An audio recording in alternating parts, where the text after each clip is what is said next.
What is up, guys? Broken Prophet here. Welcome back to the vlog. Here's hoping that your hump day, every time I hear hump day, I get immature. But here's hoping your hump day is amazing. Your week has been great so far. And if not, well, we're going to have an amazing rest of the week from this point forward. Guys, thank you to each and every one of you who have been coming to my live streams, who came to the rebirth of Working to the Spirit, my podcast over on Blog Talk Radio. You guys have been amazing. You guys know we have a lot of live streams on this channel now. But if you're new, you may not know we also produce some beautifully edited cinematic masterpieces based on Hoodoo, like this one. So today, guys, we are going to talk about store-bought Hoodoo and why people shouldn't look so down upon it. All right. Oh, and by the way, guys, I'm here.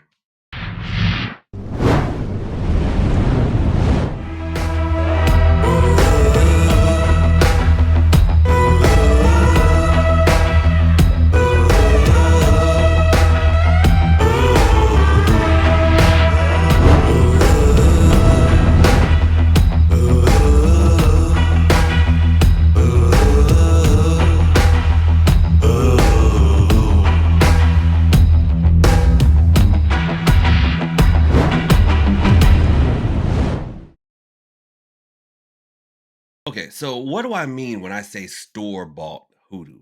Well, I mean stuff like, the oils, the incenses, and and I'm gonna talk about store-bought Hoodoo, and I don't have no dang on candles. All right, y'all, let's go get some candles. Okay, guys, so I'm bringing you out to the shed, but first, I wanted to give the chickens a little treat. Got some worms here for them. Guys, I threw some ham out here earlier, almost started a riot. But here are the ladies. I guess I better throw it from this side. And throw some worms in here. Hopefully it doesn't start a fight. Y'all share. So this is the first cold day, or relatively cool day. I still have on shorts, of the fall season. And they have been slacking on the eggs. I ain't gonna lie, they've been slacking on the eggs. So one thing I told them, I brought a big old stew pot out here and I set it next to the chicken coop, and I'm like, ladies, either way, some food for me is coming out this coop, one way or the other. That's how I got them eggs. But I want to talk to y'all about I guess image, because a lot of people, when they come to I guess I better put it up here. I want to talk to you guys like real briefly about image, because a lot of people who come to Hoodoo, they have this idea, and I know it's from movies and whatever, what Hoodoo should be and whatnot. And all I want you guys to think about is the ancestors. What would they have had access to? What would they have done? But with that being said, there are some people who go a little too far, who always want to go like fresh off the boat ancestors and not generations that actually created Hoodoo ancestors. And so with that being said, there's going to be the Bible and there's going to be roots and herbs, but there was a time after the emancipation that we migrated northward. That's why there's such a strong Hoodoo community in, say, Chicago and New York, because we left the South and migrated northward. And with that, we did not have the access to a lot of the agriculture that we used to. So a lot of the roots and herbs that we would use became dried, and that became started the invent of oils and powders, incense, and like a lot of dried roots and herbs and candles. So don't think that you're not working roots if you're not having a bunch of roots. Does that make sense? You can be just as effective with oils and powders and candles. And I'm not just advocating for my own shop. No, they've been around for a reason. The only two that I actually trust besides my own Hoodoo shop. One, Rondo's Temple Sales, been in Atlanta for like 80 years. 80 years. Miller's Rexall this is like their 53rd year. If you saw an 80-year-old root worker and they were lighting candles and using a store-bought oil Would you tell them they were doing it wrong? Some of y'all probably would, and pap y'all in the head. Some of y'all probably would. But anyway, let's go in here in this shed and get some candles so I can show y'all how I would actually set it up using nothing but store-bought items. Y'all gonna have to excuse the mess, but for the purposes of this demonstration, we will use controlling. I got the loved one in the house. Let's see here. Controlling, love, and money. All right, that'll do it. Y'all, the funny thing is I refuse to be a YouTuber, so I know that there was a section there where y'all just basically looking at my chin or whatever, and YouTubers will like go and like refill. I ain't about to refill. Yeah, look, y'all heard what I said. Just get what I got. Look, I'm over here I'm toting candles and stuff. Got my little fuzzy microphone on. Nah, this is it. That's all we're gonna do. Now let's get back in here because it's a little chilly out and finish working these store-bought roots. Okay, guys, we back in here. Y'all have no idea. It was a lot of back and forth that had to go on. But anyway, since we're here, put my teaching hat on. And I got a skunk stripe coming in of white hair. That's crazy. But anyway, let's see.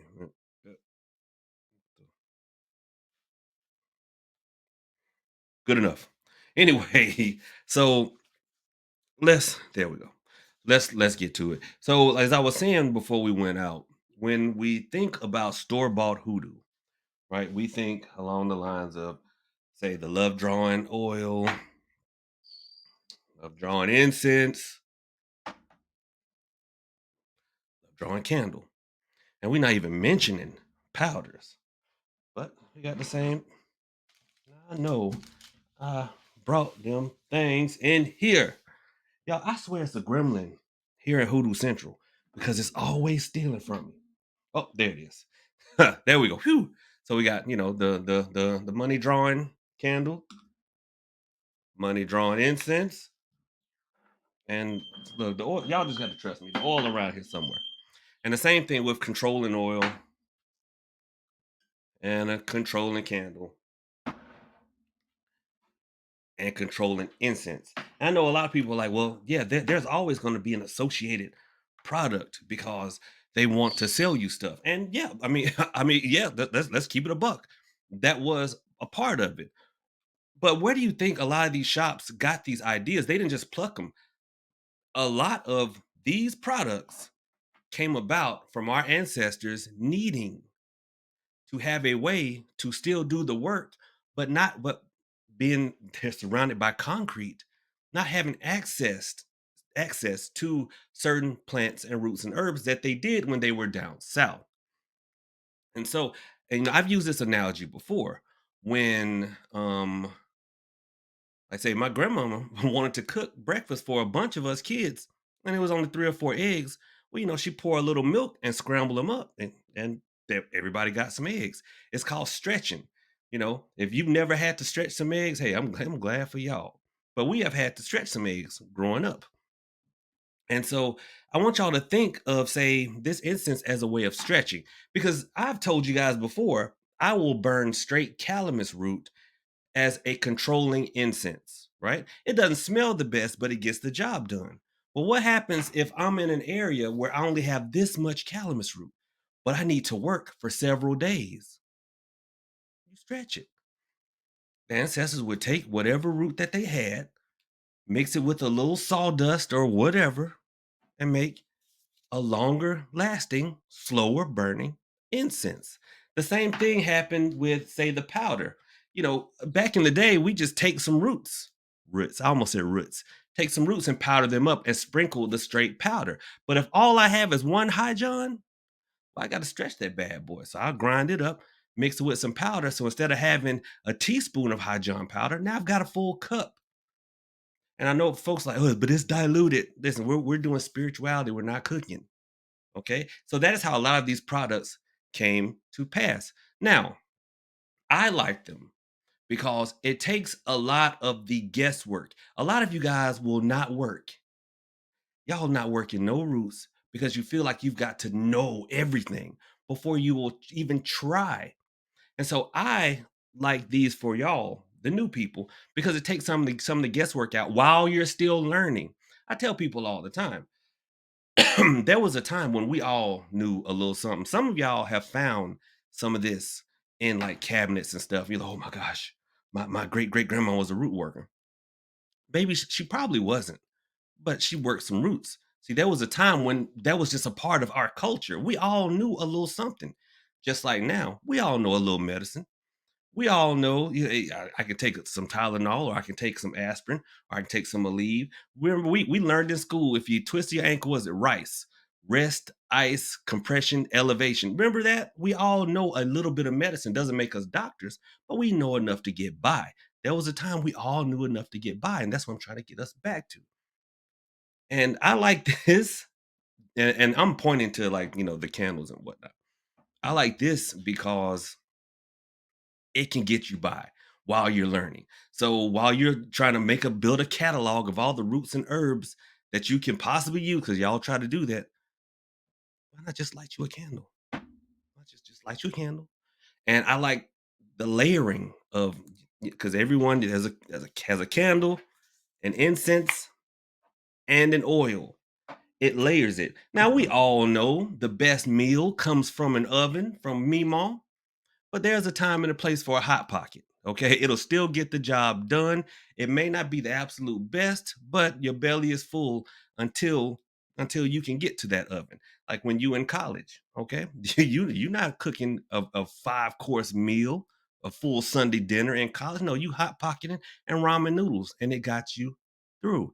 If you're at work, you're not putting stuff in the oven at work unless you work in a restaurant. No, you grabbing a quick lunch, it gets you through.